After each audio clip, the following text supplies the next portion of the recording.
Pourquoi je n'écoute pas mon intuition? Bonjour, c'est Gaël Hussaino du site potentieldeguérison.com. Si tu n'es pas abonné à ma chaîne, tu peux t'y abonner et je t'invite tout de suite à liker la vidéo. Alors, souvent on se dit «Ah punaise, je le sentais, j'en avais l'intuition, pourquoi je ne me suis pas écouté?» Voilà. Souvent, ça arrive souvent ça. Tu sens quelque chose, tu pressens quelque chose et tu ne t'écoutes pas. Parce que après, bien souvent, tu te dis ouais, mais je m'en veux parce que j'ai pas écouté ci, j'ai pas écouté ça, je me suis pas écouté et tout. Donc ça, c'est des situations qui te mettent en inconfort ou des situations qui font que il peut t'arriver des choses, bon, des fois, pas souvent graves, et puis des fois graves, malheureusement. Si je veux te parler de ça aujourd'hui, c'est parce que ça me semble important dans les soins, quand on fait des soins, ou dans la vie de tous les jours, même, que ce soit dans les relations amoureuses, que ce soit dans les relations professionnelles, dans les relations amicales, familiales, dans ton quotidien quelque part, c'est important de pouvoir écouter son intuition. C'est comme les personnes que je forme en soins et à apprendre prime. Au début, ils me disent oui, mais je ressens pas, ou oui, mais j'ai pas d'informations. Et je me suis rendu compte que la plupart du temps, au début, ils me disent ça dans le programme, puis après, ils me disent ah oui, je sens, ah oui, mais il se passe ça, ah mais je sais ça, ah mais je sais pas pourquoi, la main je l'avais là, il faut que je la mette là. Voilà. Donc ça, c'est valable pour les soins, mais ce qui est important, ce qui est primordial aussi, c'est que cette intuition-là, on puisse la mettre au fur et à mesure dans la vie. Et je dirais, quelque part, écouter son intuition, c'est un exercice à faire, un exercice pratique à faire quotidiennement pour se dire, voilà, là je ressens ça. Ok, quand tu rentres dans un lieu, dans un endroit, qu'est-ce que tu ressens? Voilà. Quand tu arrives à ton bureau le matin ou avec tes collègues le matin, qu'est-ce que tu ressens? Et ne te pose pas la question si tu te trompes ou pas, parce qu'on s'est tous trompés à un moment donné. Et puis, c'est comme ça qu'on apprend, c'est de nos erreurs qu'on apprend. Donc, ce qui est important, c'est tu arrives et qu'est-ce que tu sens? Voilà. Tiens, là, il se passe ça, je viens d'avoir cette info, c'est peut-être mon mental, mais c'est peut-être pas mon mental. Donc, qu'est-ce que je sens? Qu'est-ce que je fais? Est-ce que je me laisse aller par cette pensée, cette information que je pense avoir reçue, ou est-ce que je me dis rationnellement, non, c'est pas bon parce qu'il se passe ça, il se passe ça, il se passe ça. Il y a des fois, on prend des décisions qui sont complètement irrationnelles. Alors, pas toujours, bien sûr, hein, attention, pas toujours, mais on le sent comme ça. Et après, tu sens que tu avais raison. Alors, c'est ça qui est important, c'est que l'intuition, quelque part, c'est le début de la médiumnité. Donc, on est tous des médiums en puissance, comme on est tous des soignants en puissance. Mais pour accéder à avoir des rêves prémonitoires, pour accéder à la clairvoyance, pour accéder à certaines choses qui sont beaucoup plus importantes, c'est bien de commencer par l'intuition. Je veux dire, sur un escalier, si tu en es à la marche 10, n'essaye pas d'atteindre la marche 50 ou 150. Tu n'y arriveras pas, c'est beaucoup trop haut. Passe à la marche 11, puis la 12, puis la 13. Voilà, c'est comme ça qu'on grandit, c'est comme ça qu'on avance. Donc ce que je t'invite à faire, c'est dans ton quotidien, quand tu ressens des choses, tu les accueilles. Tu ne dis pas ah non, c'est rien. Parce que la plupart, on se dit ah non, c'est rien. Non, mais ça c'est mon mental, non, mais ça c'est rien. Souvent, des fois, certaines personnes me disent dans le soin ah c'est rien. Ah j'ai vu une lumière violette. Ah j'ai senti une présence. Ah j'ai eu des fourmillements dans mes jambes. Ils me disent ah mais non mais ça c'est rien. Je dis, c'est quoi alors si c'est rien?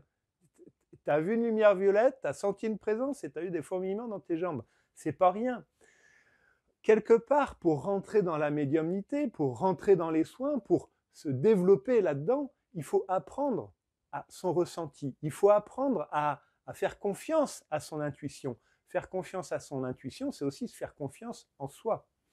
Alors maintenant, la question c'est pourquoi tu ne fais pas confiance à ton intuition? Ou pourquoi quand tu ne fais pas confiance à ton intuition était bonne, et pourquoi quand tu fais confiance à ton intuition, elle n'est pas bonne? Ça, c'est une bonne question. Et oui, parce que c'est ce que je dis souvent, tu as des égrégores familiaux, des égrégores professionnels, des égrégores d'hommes, de femmes sur toi et des injonctions. Bien souvent, quand j'aide, je m'aperçois qu'il y a beaucoup de gens qui, à la petite enfance, de 0 à 3 ans, avaient vraiment énormément de talent, énormément de qualités, de médium, de guérisseurs, de passeurs d'âme. Vraiment super. Et puis, vu qu'on est dans un monde très matérialiste, ça a dérangé les parents, ça a dérangé les grands-parents, ça a dérangé la famille, parce que eux en avaient peur, tout simplement, parce que eux ne savaient pas comment gérer ça. Imagine, tu te retrouves avec un enfant qui tout d'un coup réalise des choses que toi tu sais pas d'où ça sort, c'est incompréhensible pour toi. Donc eux, ça leur faisait vraiment peur, et même s'ils l'ont pas dit consciemment, même s'ils l'ont pas fait consciemment, je le vois souvent dans les soins que je pratique, je dirais 90-95% des fois, et du coup, ils envoient des injonctions comme quoi ça leur gêne, comme quoi ils ne veulent pas que tu utilises ces talents, qu'ils ne veulent pas que tu utilises ces dons, tout simplement parce qu'eux ne le gèrent pas, eux sont incapables de le gérer. C'est ces peurs-là qui ont fait que ces personnes t'ont envoyé ces injonctions, et que toi, en tant que petit enfant, donc je parle de la petite enfance là, ben inconsciemment, tu as accepté de recevoir ça pour leur faire plaisir, pour faire partie de ta famille, pour faire partie de ton clan, voilà, c'est normal, c'est naturel quelque part. Ce qu'il faut maintenant, c'est réapprendre ça, parce que en chaque être humain, il y a un potentiel énorme, mais énorme, illimité presque, tu vois. Et c'est ça qu'il faudrait qu'on puisse arriver à faire émerger, ce potentiel en chacun de nous, tout en ayant la conscience du cœur, bien sûr, pas en étant dans la conscience de l'ego et du mental. Donc pour ça, ce que je t'invite à faire dans un premier temps, c'est à observer tes intuitions, et quand tu en as, au début tu en auras, ou tu auras des messages, ou tu auras des sensations, surtout déjà dans un premier temps, tu arrêtes de dire « non mais ça c'est rien », tu ne dis pas ça, voilà, tu vois, tu l'accueilles, tu accueilles ce message, tu accueilles ce que tu ressens. C'est important qu'on puisse se réapproprier qui l'on est, se réapproprier nos sensations, notre corps, parce que ça fait partie de la réappropriation de notre corps, tout ça. Donc, commence par ça, par accepter qu'il se passe des choses en toi, que tu vois des choses, et puis, si tu te dis « ah tiens, il y a 10 minutes, j'ai vu ça ou j'ai senti ça », ben c'est pas grave, c'est un premier pas, c'est un premier effort.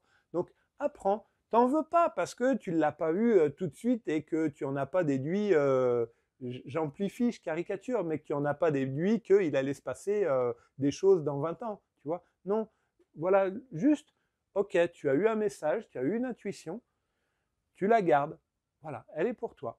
Et puis, petit à petit, tu y fais attention, tu l'accueilles. Et puis petit à petit, ben, tu verras que tu te rapprocheras de plus en plus du moment où elle passera et où tu auras conscience qu'elle passe. Parce qu'en fait, c'est ça le truc. C'est d'arriver à mettre de la conscience sur ces intuitions-là, d'être conscient, d'être présent sur ces intuitions-là. Et pour ça, ben, c'est vrai que c'est un travail de tous les jours, c'est un travail quotidien. Donc, voilà, ce que je t'invite à faire, c'est, ben, c'est pas la nouvelle année, mais je t'invite à prendre de bonnes résolutions et à commencer par écouter tes intuitions. Tu commences par juste y mettre de la présence, juste les repérer pour grandir dans tes soins, pour grandir dans ta médiumnité. Voilà, c'est ce que je voulais t'expliquer aujourd'hui. Si cette vidéo t'a plu, n'hésite pas à la liker, abonne-toi à ma chaîne et moi je te dis à lundi prochain. Au revoir!